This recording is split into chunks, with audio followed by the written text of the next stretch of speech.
Hey there, welcome back again to the Parkinson's Disease Education Podcast.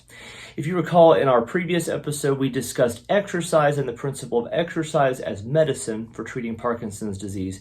If you missed that, be sure and take the time to go watch that episode. But if you did see that and you're back here again for more, I want to break open this topic a little bit more and add on the concept of exercising to help to improve the symptom of fatigue. Fatigue can be a debilitating non-motor symptom of Parkinson's disease, and for those of you who've experienced it, I don't need to explain that. If you are not familiar with that topic, you might want to join in as well, because I want to do a little bit of an overview of fatigue before we dive into exercise and how that could be an antidote to fatigue, at the very least in the short term, if you're exercising on a daily basis. Join me on the other side of the intro, and we're going to discuss that right now. See you there. Welcome to the Parkinson's Disease Education Show, where we demystify the disease and empower you as the person with Parkinson's disease to reach your true potential. The content contained on this show is for informational purposes only and is not meant to be a replacement for information or advice that you receive from your in-person medical or therapy professionals. If you haven't already, I hope you'll consider subscribing, and for an even more personalized experience, please ask us about our memberships. Now, without further ado, let's start the show. If you watched that intro and thought, how in the world, Dr. Hyland, am I supposed to exercise when I can barely get out of bed in the morning? I feel you, and I've worked with patients that experience this, and it can be truly debilitating. I know I don't need to tell you that if you've ever experienced it, but I just want to say that for everybody watching and listening, because I do have compassion and sympathy for the difficulty that it must be to do anything physical when it's truly difficult to even make breakfast in the morning, or take a shower, or go to a doctor's appointment, or whatever it is in daily life that it is causing you to slow down. Fatigue is really a big problem for a lot of people, but I hope you'll bear with me, because exercise can truly be a method of improving this. I want to go into fatigue a little bit first as a brief overview, and then we'll go into exercise and how that could be a remedy to fatigue. Not only that, but the proper methods, in my opinion, of dosing exercise in a person with Parkinson's who experiences fatigue to the point where exercise takes it out for the rest of the day, or takes them out for more than one day. In my opinion, clinically, that should not happen if your exercise is being dosed properly. And I don't just mean by you, I mean by anybody that's prescribing exercise to you, either a therapist or a personal trainer, or whoever. But I do truly believe it's possible to exercise without overdoing it when you have fatigue. And that's what I hope to talk about before we conclude. But again, going back to fatigue. As I mentioned in the beginning, fatigue is a non-motor symptom of Parkinson's disease. Honestly, specific causes of fatigue are not really known at this point. They're doing research to find out currently whether it has to do with the dopamine levels, whether it has to do with immune system responses to Parkinson's disease, inflammation, things like that. The root cause of fatigue isn't really the most important thing to discuss at this point, but just know that is something that even the most current research in Parkinson's disease is still trying to seek an answer to, is what in the world causes it, and in hopes of finding a way to treat it a little bit more effectively. In the meantime, though, they are still doing research on fatigue and responses to various treatments, including pharmacological treatment with medication, exercise, and beyond. As a matter of fact, a recent article was just shared by Dr. Michael Okun.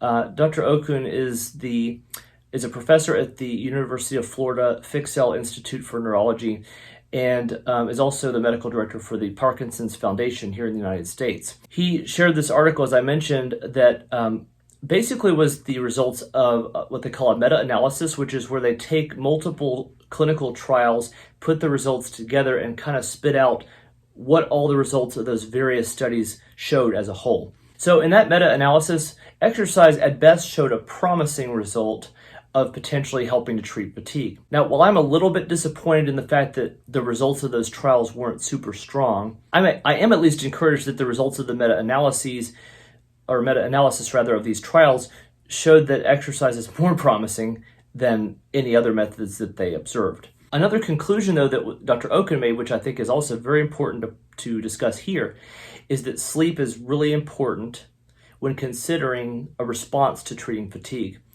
Sleep deprivation, of course, is a major problem for persons with Parkinson's disease. I've done previous episodes on that if you want to check them out up here.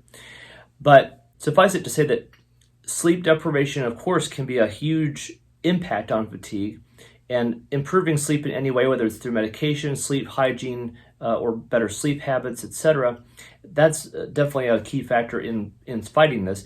But I would also argue that exercise is a huge part of fighting fatigue. The biggest pushback that I get and other healthcare providers are going to get about fatigue is that those that experience it are not going to want to essentially risk exercising or doing anything physically taxing, because it might basically take them out for the rest of the day or even for 2 or 3 days afterwards. Now, while I would say that it's probably more easy for someone who experiences fatigue to overdo it, so to speak, I am a firm believer that you can still exercise in micro doses and that it won't be too much. And I'll explain what I mean by that. So the bottom line with whatever exercise protocol you do with this, you're going to have to do it in bite-sized chunks. It cannot be a 30 to 40 minute routine like you would see someone do it at a gym or even in a therapy session. It has to be a prescribed small dose of exercise, but I would argue that that could be done multiple times a day, and that over time that's going to get easier because it's more part of the routine and it's something that your body needs to fight fatigue. So if this sounds like you, if you're somebody that experiences more fatigue with Parkinson's disease, and particularly if it has been at times debilitating, then this is for you. I want you to pay attention to this regimen that I'm going to try to recommend. Just as a quick aside, going back to causes of fatigue that we haven't 100% parsed out in research, but in previous episodes, we've explored a little bit of how mitochondria are affected by Parkinson's disease and how that can lead to a lot of the disease process involved in the cells in the brain. If the mitochondria are damaged in the substantia nigra cells in the brain, they're likely damaged in other cells in other parts of the body. Mitochondria are responsible for cellular metabolism. So the metabolism of your cells has to do with the mitochondria. Your mitochondria in every cell in the body produce ATP. And ATP is crucial for energy. It is the energy source that our body uses. If your mitochondria are damaged or sick, you're not going to have adequate ATP production. Exercise is a way to heal sick and damaged mitochondria because it reduces oxidative stress, and because of the increased demand in cellular respiration. The principle of cellular respiration is the need of the cells for more oxygen to take care of the biochemical processes that need to happen to make the cell thrive. You need more oxygen and you're going to need more ATP. So those mitochondria are going to have to work overtime to increase that ATP demand of that specific cell and the cells surrounding. And that's going to induce mitophagy, because as you heal that oxidative stress, the mitochondria can heal themselves, they can replicate, they can produce more ATP because there's more demand for that ATP, right? It's kind of like that principle, the overload principle. With the overload principle, your body adapts to the demands placed upon it. That's basically the summary of the overload principle. Another way to explain the overload principle is the SAID principle, and the acronym SAID is specific adaptations to impose demand. So again, those cells are going to adapt to that demand of increased ATP, for example, by producing more mitochondria to produce that ATP and healing the sick and damaged ones, or dealing with the trash of the dying ones and putting them back together to make new mitochondria, and so forth. All that to say that exercise in small doses is going to give your brain and your body the signal that, okay, we've got to get to work. But you need to do it in a smart way. By the way, when I say smart, I'm not just talking about smarts or your intelligence. I'm talking about smart as in SMART goals. So for those of you who are not familiar with the concept of a SMART goal, SMART stands for specific, measurable, achievable, relevant, and time-bound. SMART goals. So if you're going to take on an exercise regimen to help fight fatigue, you need to be smart about it. And I would recommend not doing any more than 1 to 2 exercises at any one time at first. Over time, it should become easier. A quick disclaimer on this is my personal and clinical opinion.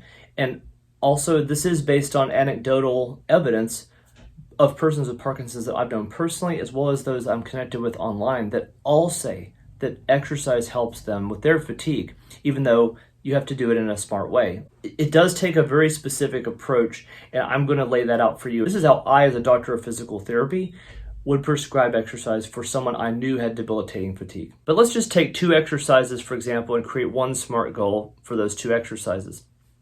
So one might be the exercise of sit to stand, the act of getting up from a chair into a full standing position. That's important for all persons with Parkinson's to work on. You may only be able to do a handful of those before getting out of breath or too tired to continue.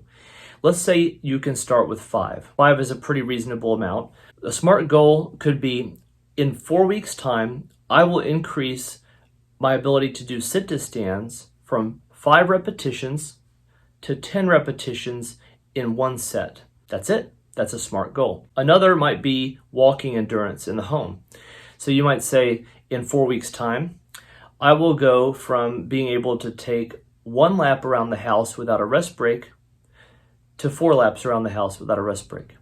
Now, that's an example of 2 brief exercises that anybody can do in their home, and that should be realistic, not overtax you, and allow you to go on with the rest of your day. But again, taking exercise in bite-sized chunks like those 2 exercises we just talked about, that gives your body and your brain an expectation that every morning I'm going to do these 2 exercises and then I'm going to get on with my routine. You could then take 1 to 2 additional exercises and do it at 2 other anchor points during the day. For example, around the noontime hour, you might try to do a set of, let's say, 10 heel and toe raises at your kitchen sink. Maybe add in 1 more exercise like 5 to 10 air squats in front of the kitchen sink while holding onto the counter. There's a lot of examples we could throw in here, but these are all exercises that are functional because you have to be able to do them to complete everyday tasks, and they only take a couple of minutes to do. But the activity itself, even if it's low level, is going to be helpful for you, even if it's just gentle walking. If we were doing LSVT Big, which I mentioned that protocol in our previous episode, LSVT Big is an intense program. It's 7 exercises every single session, plus the functional component exercises, walking, and so forth. Those 7 exercises all have 8 repetitions, and some of them are 8 repetitions per side of the body. And the 2 final exercises that we do in the session, the rock and reaches, that's rock and reach forward and rock and reach sideways, those are at least 10 to 20 reps. For somebody that experiences fatigue at the level that they're really done for after doing exercise, I wouldn't approach it that way. And we are perfectly capable as clinicians of adapting a program to someone's needs. For example, if I knew that somebody was extremely tired or exhausted after doing basic everyday activities, I wouldn't be pushing 8 to 10 reps of anything at the first. As a therapist, I would dose that exercise for LSVT Big. If that was what I was doing with the patient, I would do no more than 4 of anything to start, maybe 5, and then progress from that point. And it might take 2 or 3 weeks to get to the point of progressing beyond that, but I've seen it happen, and I know it's possible because I've seen it happen. And I've also heard, again, anecdotal evidence of people just like you watching this that have incorporated exercise as a way to fight their fatigue. So here's my offer to you. I would look up exercises similar to what I discussed with you today. Just give it a try. I would not do, again, any more than between 2 to 6 exercises in a day if you're just starting out exercising. Just try those 2 to 6 exercises, no more than 5 to 10 repetitions at a time if they're something that you're doing for, for example, strengthening, and just stay consistent with it as much as possible on a daily basis. And I mean a daily basis, because especially if you are more tired afterwards, you're going to be tempted to not do anything else afterwards. And I don't want you to be in a situation where you exercise and then you're literally unable to function for 3 or 4 days. That's not what I'm hoping to accomplish here. And that's not what I want for you. But I do want you to be able to learn to make this part of your routine, even if it's just a little bit at a time, and gradually increase that routine over time. My other offer to you is that if you or anybody watching or listening to this want specific advice on an exercise prescription program, I would be more than happy to help you. There's a link in the description to book a call with me, and I would be more than happy to spend time with you figuring that out. One final thought is hydration. I don't want you to try to do any kind of exercise routine if you are dehydrated and you're still trying to figure out ways to stay hydrated. You need to be drinking at least 8-ounce glasses of water per day at an absolute minimum to stay hydrated. And with Parkinson's disease, hydration is crucial. Watch this episode if you don't believe me. But I wanted to also put a plug in for a link that we have below to a product for hydration. It's called Cure Hydration. It's something that you add to your drink, similar to something like Liquid IV. But what I like about Cure Hydration is its products are non-GMO, vegetarian, non-inflammatory, natural ingredients. It has a claim of 4 times more effectiveness than a sports drink in helping to hydrate you. So don't waste your time drinking these sugary, salty drinks like Gatorade or Powerade or Propel or whatever. Just try Cure Hydration, because it's probably going to taste better and it's going to be healthier for you because there's not processed sweeteners in it. It's all natural sweetening. And when I say all natural, I don't mean Splenda. It's like monk fruit and other types of natural sweeteners like that. That's actually going to be better for you with Parkinson's because the processed sweeteners really can cause a lot of inflammation and problems that can actually worsen your symptoms. That's all I got to say today. Let me know in the comments what you think, what your experience has been with fatigue and exercise, whether it's helped you, whether it's a hindrance to you exercising. And I welcome that conversation. And again, I'd love to help you with any questions that you have. Sure, also, if you want deeper dives into things, to consider our channel memberships, because that's where I can help to serve you on a deeper level. Thanks for being here. Look forward to seeing you in the next episode. As always, be empowered.